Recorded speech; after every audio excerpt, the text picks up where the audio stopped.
प्रकारश्च पुरद्वारैः प्रसादैश्च पृथक विधैः नगराणि न शोभन्ते हीनानि ब्राह्मणोत्तमैः। बहुत बड़ी बड़े महलों से नगर बहुत सुंदर श्रृंगारित हो तो वो तब तक नगर कहलाने योग्य नहीं होता जब तक एक साधु ना हो। बहुत बड़ा नगर है, बड़े महल, बड़ी सुंदर चार दीवारियां, बड़े बड़े सुंदर द्वार, सब ठीक है, लेकिन उस क्षेत्र में एक भजन करने वाला साधु नहीं है, बोले वो शून्य, बेकार है। और चाहे जितना छोटा गांव या पुर भी हो ऐसा, और वहां एक भजनानंदी, वो महानगर है, क्योंकि एक भजनानंदी, तो आप सोचो ये तो भजनानंदियों का खेत है जहां आप बैठे हो। कोई ऐसा नहीं होगा यहां जो भजन न करता हो, कोई पक्का। वो कर नहीं रहा तो सुन तो रहा है ना। चलत फिरत सुनियत यह श्री राधा वल्लभ लाल। रंगनाथ जी जाना है, बिहारी जी, राधा वल्लभ जी कहाँ जाना है, यहाँ यही पूछना होता है। यहाँ थोड़ी पूछना होता है होटल जाना है या टाकीज जाना है, यहाँ तो यही पूछना होता है ये पथिकों से। अब वो भजन नहीं कर रहा पर भजन ही तो कर रहा। कहाँ चलना है, बांके बिहारी, बैठिए बांके बिहारी। हाँ नहीं, राधा दामोदर जाना, हम वहां तक छोड़ देंगे, सेवा कुंज से तुम राधा दामोदर चले जाना। पूरा चिंतन भागवतिक, चलत फिरत सुनियत है श्री राधा वल्लभ लाल, ऐसे वृंदा विपिन में बसत रहो सब काल।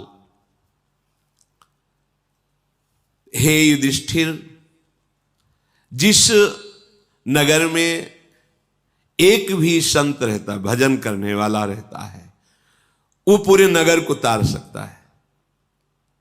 निकलते उठते हुए जय सिया राम, राधे श्याम, जो भी नाम उच्चारण, देखो संत महिमा देखो। आप कहीं भी स्थिति में हो, किसी भी संसारिक स्थिति, सामने साधु दिखाई दे, अगर थोड़ी भी आस्तिकता है तो भले उपहास हो, ए बाबा राधे राधे, राधे राधे भैया। 2 बार तुमने बोला, 2 बार उन्होंने कहा, 4 बार कान में नाम पड़ा, 4 बार मंगल हो गया। एक साधु जहां है उसने, धन्य है वो भूमि जहां साधु वास करते हैं, भजन करने वाले वास करते हैं। प्रजा की रक्षा करने वाला जैसे राजा होता है, ऐसे राजा और प्रजा दोनों की रक्षा करने वाला साधु होता है। इसीलिए पूर्व में जैसे देवराज इंद्र तो ऊपर भगवान बृहस्पति जी, महाराज विदेहराज जनक तो सदानंद जी, चक्रवर्ती सम्राट दशरथ जी तो ऊपर सिंहासन पर वशिष्ठ जी।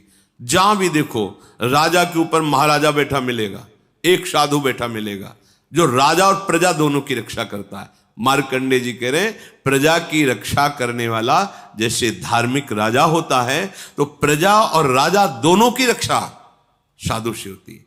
ये संत जन जो भजन करते हैं ना, तो जिसके राज्य में भजन करते हैं उस राजा को, उस राज सैनिकों को अपने आप उनका भजन का हिस्सा जाता है। क्योंकि हम सुरक्षित, अगर हमारे राज सैनिक और हमारे जो शासन विभाग वो रक्षा न करें तो जो क्रूर कर्मा लोग हैं वो भजन न करने देंगे, शांति भंग हो जाएगी, मनमाना आचरण करेंगे तो कैसे भजन कर सकते हैं।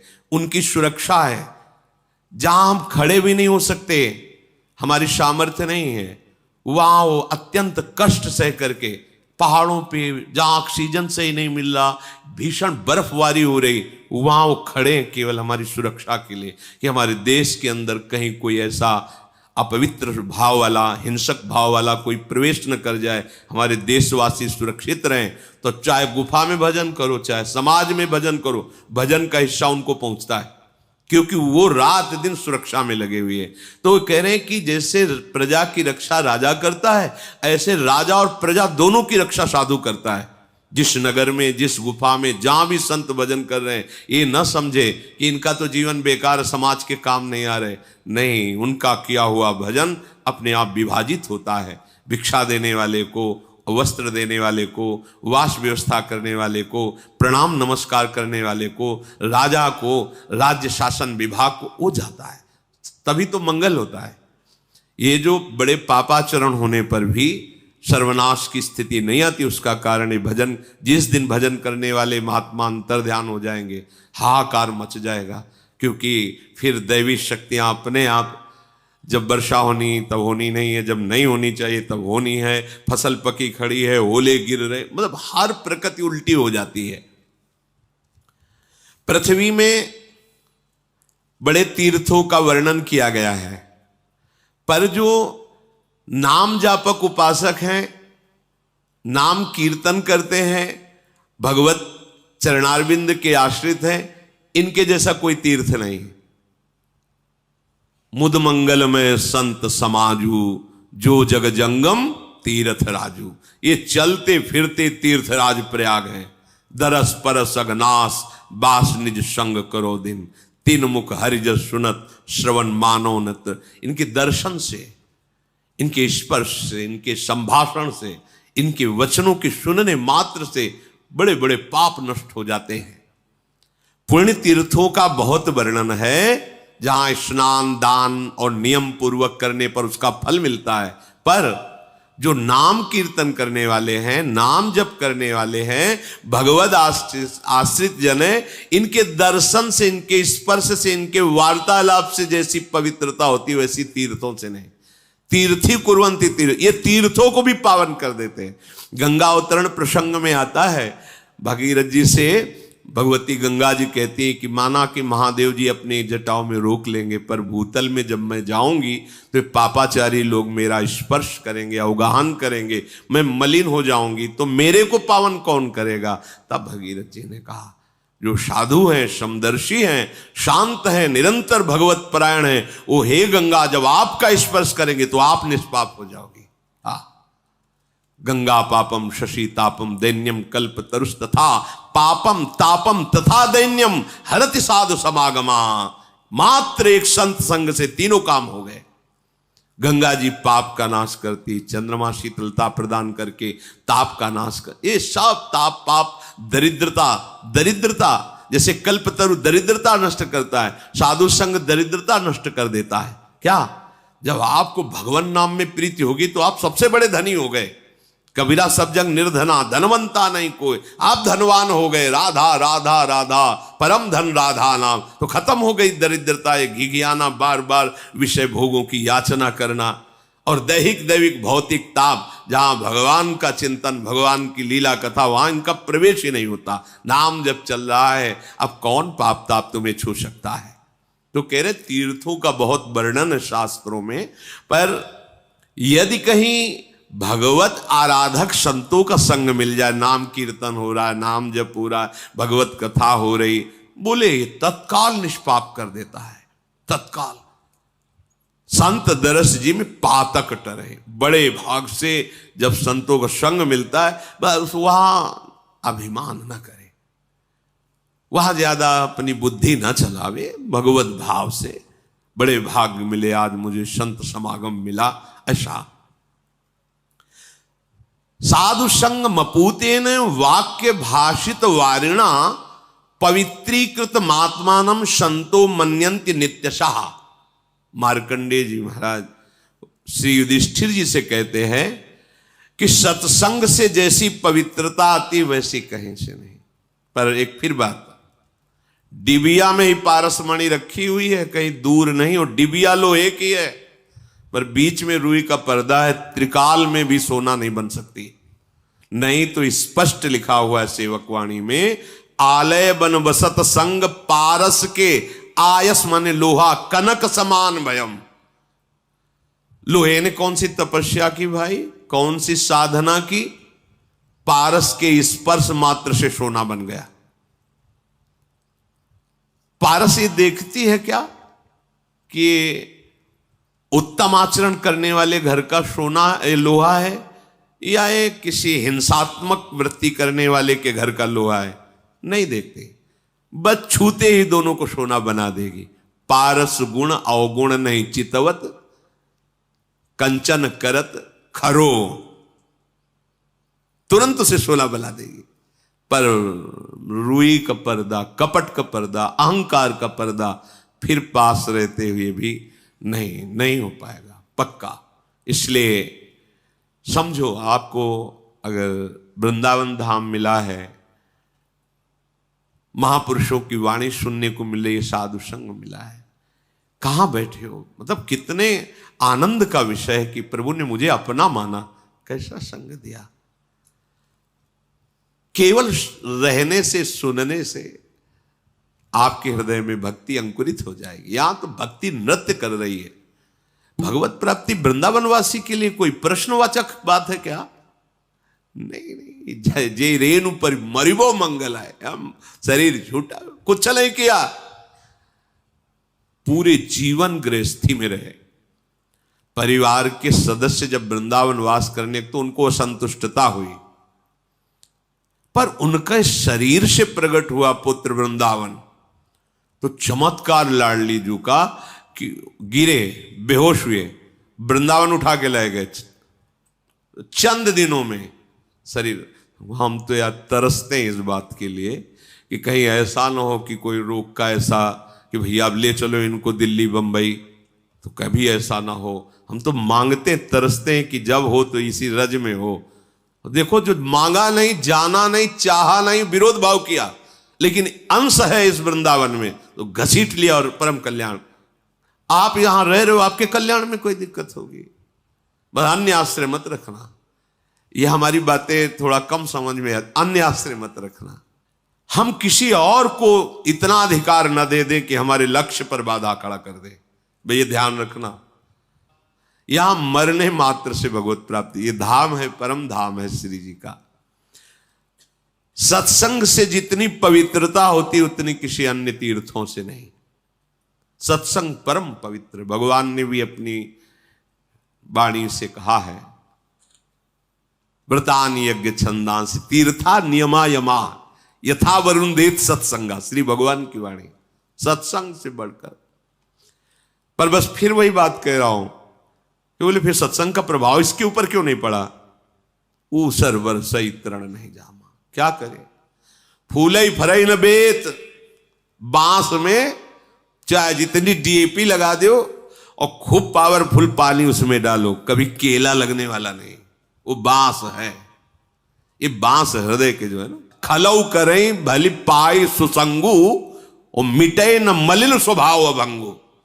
कभी कभी दुष्टों को भी साधु संग मिल जाता है, दुष्ट स्वभाव वालों को साधु संग मिल जाता है, पर वो साधु संग को स्वीकार नहीं करते। खलऊ करें भली पाई सुसंगु और मिटे न मलिन स्वभाव अभंगु। चाहे गुरु मिले बिरंच सम फूलई फरई न बेत, मूरख हृदय न चेत, चाहे गुरु मिले बिरंच सम। हार जाओ, खोपड़ी फोड़ के हार जाओ, उसकी समझ में ले आने वाला। और जिनको समझ में आता है, एक शब्द सुना जीवन का परिवर्तन हो गया। मतलब आश्चर्य होता है। गृहस्थ में रहते हैं, भागती हुई रास्ते में गाड़ी खड़ी हुई और अश्रु चल रहा है, बस मैं श्री जी से यही मांगा था कि एक बार आपको लाइव देख ले, एक बार देख ले। लगता है क्या है इनका, मेरा जीवन बदल गया। हृदय की नजदीकी नजदीकी, हृदय की दूरी दूरी।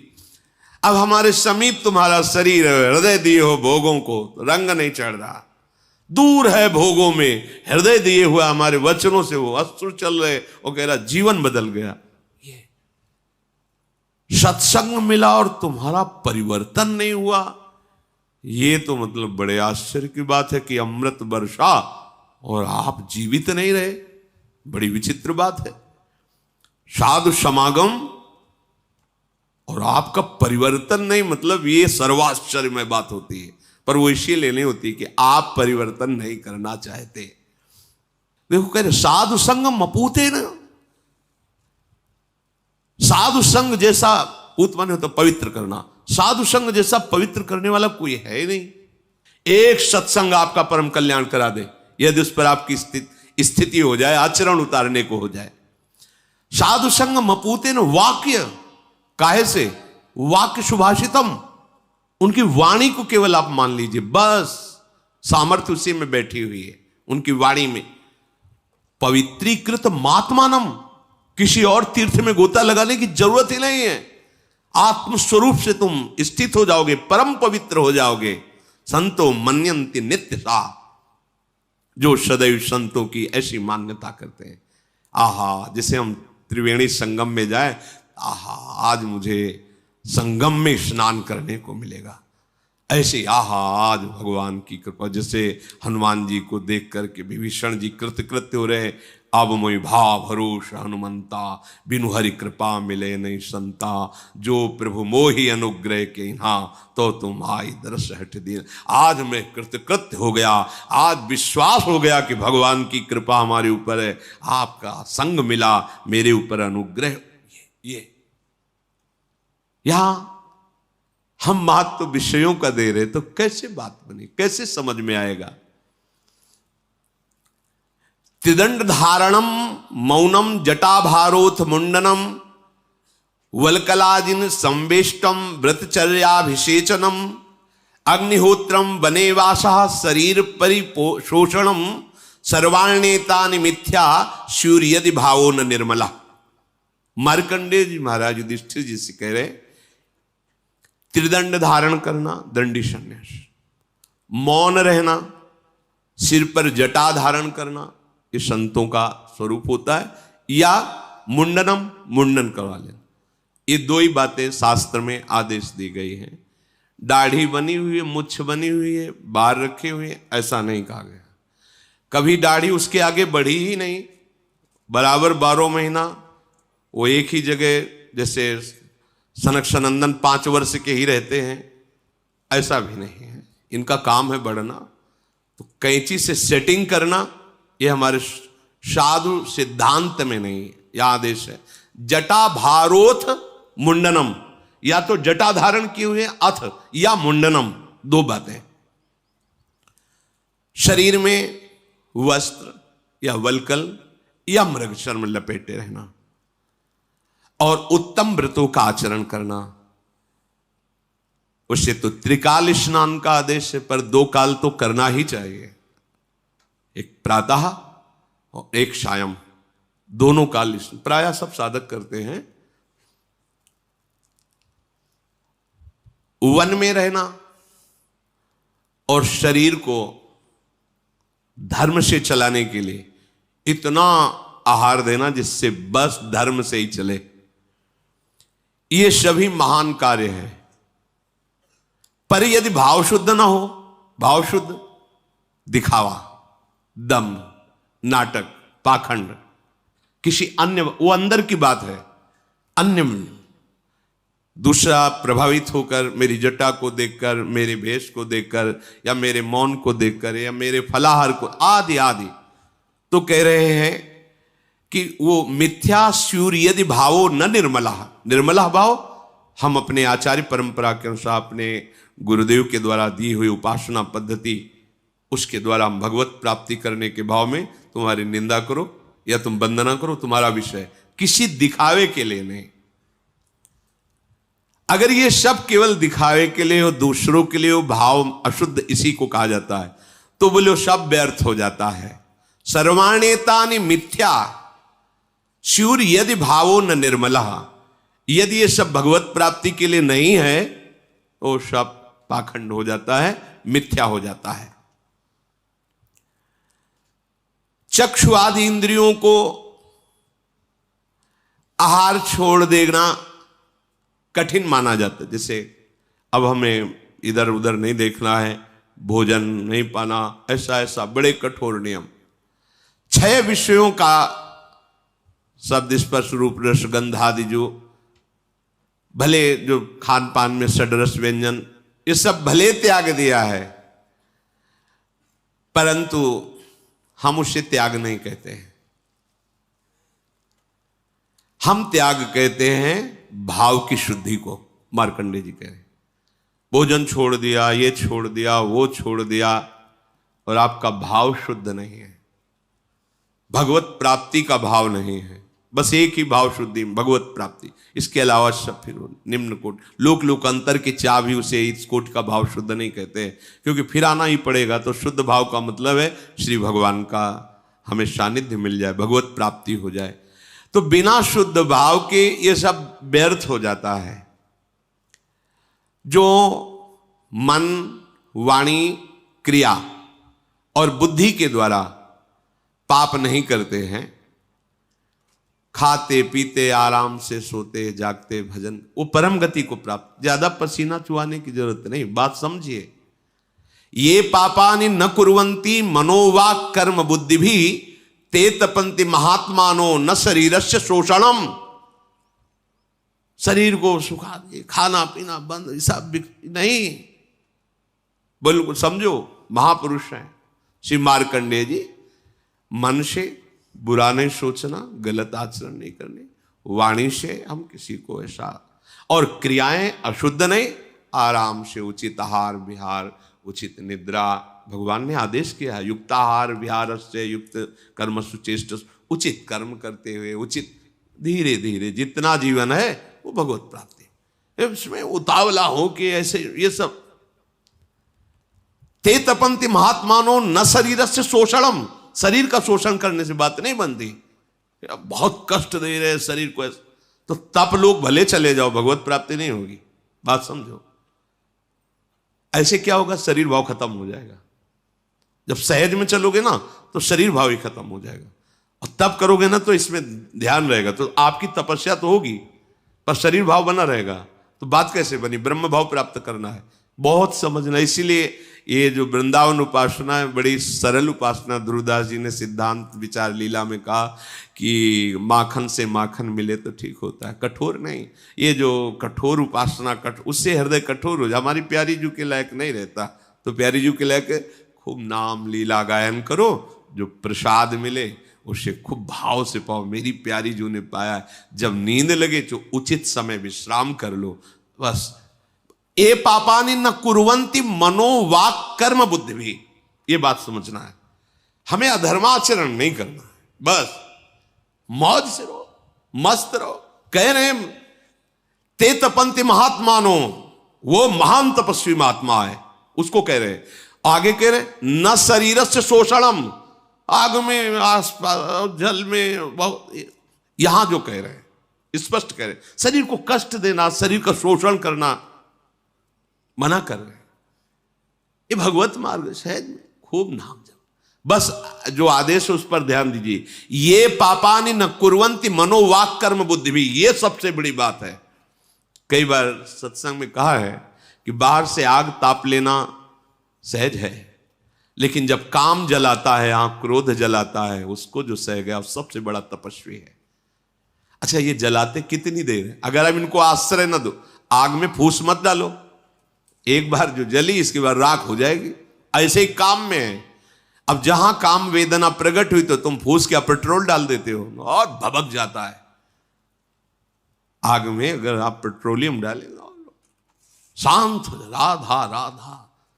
अगर तत्काल शांत करना है तो पानी डाल दो आग में, तत्काल।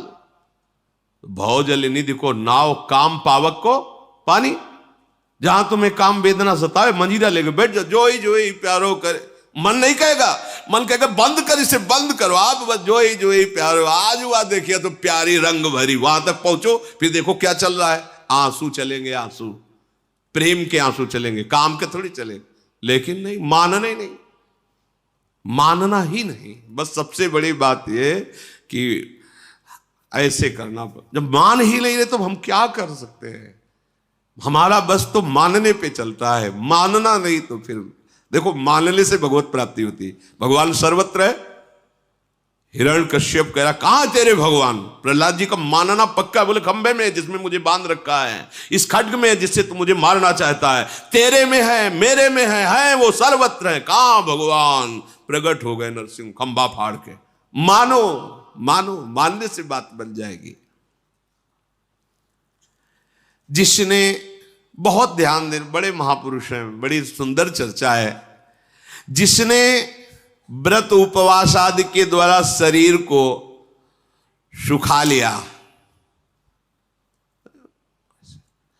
उसकी तपस्या तो बढ़ गई, पावर तो बढ़ गया है, पर मन को कुटुंबीजनों में आसक्त किए। बड़ी सूक्ष्म अध्यात्म की चर्चा है। पारिवारिक स्नेह संबंध सब बात नहीं बनी। जिसने शरीर को सुखा लिया, बड़ी कठिन तपस्या, पर दूसरे पर क्रोध बहुत जल्दी आ जाता है। जा, बात नहीं बनी, गया उधर गया। निर्दयता हृदय में है तो ये कोई तप नहीं हुआ। केवल भोजन छोड़ देना शरीर को जलाना, शरीर को कष्ट देना, इसे तपस्या नहीं कहते। न ज्ञातिभ्यो दयायस्य शुक्ल देहो विकल्मषः हिंसा सा तपसस्तस्य नानासित्वम तपः स्मृतम।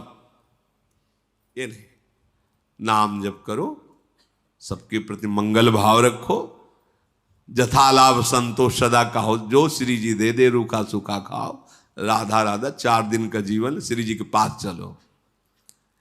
ये होता है नई नई अवस्था में ना, होता है ऐसा कि अब सावन भर केवल जल से रहेंगे, फिर ये रहेंगे, वो चिंतन केवल दूसरे को रोटी खा के देख के लगता है यार कितने दिन रह गए, शनिवार रविवार अमुक अमुक, अच्छा फिर रोटी, जैसे उपा कहीं तो अब क्या चिंतन क्या हो रहा है, दाल रोटी, अरे चुपचाप 2 रोटी और दाल खा और राधा राधा चिंतन कर। श्री सनकादि जी ने भागवत के विषय में जब वर्णन किया कि कैसे, तो उनका हो सके तो भाई उपवास करके करें, पर अगर उपवास करने से चिंतन अन्न का हो तो अन्न पा लेना चाहिए। अगर फल पाने से तुम्हारा भगवत चिंतन, तो फल पा के रह लो। वहां खास बात कही कि तुम जो भागवत सुनते हो उसका चिंतन होना चाहिए। अगर चिंतन रोटी दाल फल फूल को तो पहले पा लो उसे। भजन में बैठना है, बोले 11 माला हो जाए तभी पानी पिएंगे और तभी भोजन, उधर खुशबू आ रही हलवा बनने की, घर में बाल भोग बन रहा है, तो पहले ऐसा करो माला रख दो, पहले हलवा भोग लगाओ, पालो, फिर चैन से माला जपो, तो चिंतन तो बनेगा। लगे हर गुड़िया में चिंतन हलवा का होगा कि गरम गरम वो तो पा रहे हैं यार, जल्दी हो जाए 11 पूरा। बट समझो उपासना का मतलब है आंतरिक चिंतन। अगर तुम्हारा मन कह रहा है कि पहले भोजन पाना है, तो हमारी राय है पहले भोजन पा के फिर भजन कर लो, तो उस समय क्या होगा कि तुम पा लिए ना, पर ये ना हो कि पा के फिर माला ही हाथ में रह जाओ सो जाओ। हाँ, ये भी ध्यान रखना है, हमारा लक्ष्य चिंतन है कि तुम्हारा चिंतन न घसीटने पावे, जो तुम चेष्टा कर रहे हो भजन की उसका चिंतन होना चाहिए। तो जिसने व्रत उपवास आदि के द्वारा शरीर तो सुखा लिया पर परिवार में मोहासक्त है, स्नेह रखता है, बात गड़बड़। जिसने शरीर को तो सुखा लिया है पर दूसरों पर दया भाव नहीं है, जरा से उसमें वही साप और वरदान वाली बातें, ये नहीं। और ये होता है जब अपना तप बल होता है ना, तब फिर ये होता है कि अच्छा तुम ऐसे वैसे समझते हो क्या, फिर हम तुम्हें दिखाएंगे। तो ये तो है, दिखा तो देखो, लेकिन तुम नहीं देख पाओगे जो देखने के लिए चले हो। अगर तुम्हें देखना है तो तुम्हें आंख मूंदनी पड़ेगी, पिटना पड़ेगा, चुपचाप चलना पड़ेगा। ये वो मार्ग है। जैसे धन बचा के हमको कोई चीज लेनी है, तो फिर रास्ते में कोई हंसी मजाक करे या कोई गाली दे, दोनों में गर्दन झुका के बिल्कुल पहुंच चलो अपने धन को बचा के सुरक्षित। ऐसे ये भजन है। चाहे तो प्रणाम करे तो नजर झुका के निकलो, और गाली दे तो नजर झुका, अपने भजन को बचा लो। जो निरंतर, बहुत ध्यान देने योग्य बात अब कह रहे गृहस्थ के लिए, तिष्ठन गृहे चैव मुनिर्नित्यम शुचिरलंकृतः यावज्जीवं दयावांश्च सर्व पापैः प्रमुच्यते। गृहस्थ में रह करके भी, घर में रह करके, निरंतर घर में रह करके भी वो मुनि ही है जो ऐसा करता है। क्या? अपने घर में रह करके सद्व्यवहार और धर्मयुक्त आचरण। जैसे गृहस्थ है, बस अगर काम भाव हो तो अपनी पत्नी से है, वो भी धर्मयुक्त। पत्नी है तो अपने पति से ही है। अन्यत्र पूरे विश्व में कहीं ये प्रायः रहता था, पहले प्रायः रहता था। मतलब ये तो स्वभाव में गांव में बैठा रहता था। मतलब ने तो इतना देखा है कि जैसे बहू आदि घर में है, तो जो घर के बड़े जन हैं अगर किसी काम से जाते हैं कई आवाजें दे के अंदर की, मतलब सावधान हम अंदर आ रहे हैं ऐसा। और छोटे भाई की बहू है, बड़ा भाई जा रहा है, बिल्कुल उसके वस्त्र अगर छू जाए तो अपने को अपराधी समझते थे कि गलती हो गई, वो छोटी बहू के कपड़ा छू, ऐसा पवित्र भाव। इतना बस आपका कार्य दिखाई दे। और कभी ऐसे कह के बात ना तो बड़े बुजुर्ग जन करते थे और ना बड़े भाई जन करते थे। बहुत उससे क्या परम पवित्रता। अब उसको मजाक माना जाता है, यहाँ तो घूंघट किस काम का। एक वो पवित्र व्यवहार, जिस पवित्रता का आपको ज्ञान नहीं, उस पवित्रता का व्यवहार। घर में गृहस्थ में रहते हो, आप मुनि माने जाओगे यदि अपनी पत्नी से ही केवल काम भाव, अपने पति से ही केवल काम भाव। और यही ही आपको भगवत प्राप्ति करा देगा, विषय सेवन करते हुए भी भगवत प्राप्ति करा देगा। पर ऐसा नहीं, उसके भी नियम लेने चाहिए, मनमानी आचरण वहां भी नहीं करना चाहिए। नहीं तो जब शरीर ही क्षीण रहेगा तो धर्म कार्य क्या, गृह कार्य नहीं कर पाओगे, आपके अंदर आलसी वृत्ति, प्रमाद वृत्ति बनी रहेगी। और भागवतिक सद्गुणों को धारण करना, नाम जप करना। हमने ऐसे भी घर देखे, रोज शाम के कथा होती, नाम कीर्तन होता, पत्नी पुत्र परिवार बैठकर ठाकुर जी का ऐसे सिंहासन, तो धन्य है इनका जीवन। गृहस्थ होते हुए सब अपने अपने कार्य से निवृत्त होके आए, शाम के सब स्नान करके ठाकुर जी को फूलों से श्रृंगारित करके नाम कीर्तन कर रहे हैं, आरती कर रहे हैं, जय घोष लग रहा है, प्रसाद थोड़ा भोग लगाया, अगर कोई बाहरी भी है तो उनको दे दिए। ये कितना मंगलमय जीवन। जीवन भर ये ध्यान रखा कि कभी हमसे पापाचरण ना हो जाए, गृहस्थ धर्म में कभी पापाचरण ना हो जाए। और आए हुए को कभी भूखे नहीं जाने दिया, अपने घर में आए हुए को कभी। ऐसे भी कई जन देखे, बहुत श्रद्धा, साधु वेश में नहीं, अगर कोई भी भूखा आ जाता है दरवाजे पे बैठा रहा, तुरंत बना के भोजन दिया, आप आए। अतिथि धर्म, हम उसे मुनि ही मानते हैं और घर में रहते हुए समस्त पापों से मुक्त हो जाता है। जो गृहस्थ है अपने पति पत्नी में ही केवल अनुराग रखता है, अन्य भाव, गंदा भाव किसी के प्रति नहीं रखता। आइए अतिथि साधु महात्मा का सेवन, घर में ठाकुर सेवा, नाम कीर्तन, भगवत चर्चा बैठ करके करना चाहिए। कभी कोई सुना रहा है, कभी कोई सुन रहा है, कभी कोई सुना रहा है, कोई न कोई शास्त्र 10-5 मिनट ही सही होना चाहिए, 10 मिनट ही कीर्तन सही। प्रत्येक घर में कीर्तन मात्र से आपके घर में कोई आसुरी प्रवृत्तियां प्रवेश नहीं कर पाएंगी, कोई भूत प्रेत प्रवेश नहीं कर पाएगा, कोई आपके टोटका नहीं कर पाएगा। जैसे डर लगता है ना, कोई किसी ने कुछ कर दिया, क्या हमारे घर में कुछ नहीं होगा, खूब जोर से राधे राधे चिल्लाओ, खूब कृष्ण कृष्ण नाम कीर्तन, जहां तक आवाज जाएगी परम मंगल, कोई प्रवेश नहीं कर सकता ऐसा जो आपका अनिष्ट कर सके। मार्कंडेय जी कह रहे मैं उसे मुनि ही मानता हूं, गृहस्थ में रहते हुए भी उसको कह रहे मैं उसे मुनि ही मानता हूं। भोजन छोड़ देना, बाहरी कपड़े उतार के फेंक देना, देश परिवर्तन कर लेना, ग्राम परिवर्तन, खास बात नहीं है। हम अपना उद्देश्य परिवर्तन करें और जैसी हमें भगवान ने व्यवस्था दी उस व्यवस्था में संतुष्ट रहते हुए धर्म पूर्वक चलें, खूब नाम जप करें, यही हमारे जीवन को परम आनंद में डुबो देगा। श्री राधा वल्लभ लाल की।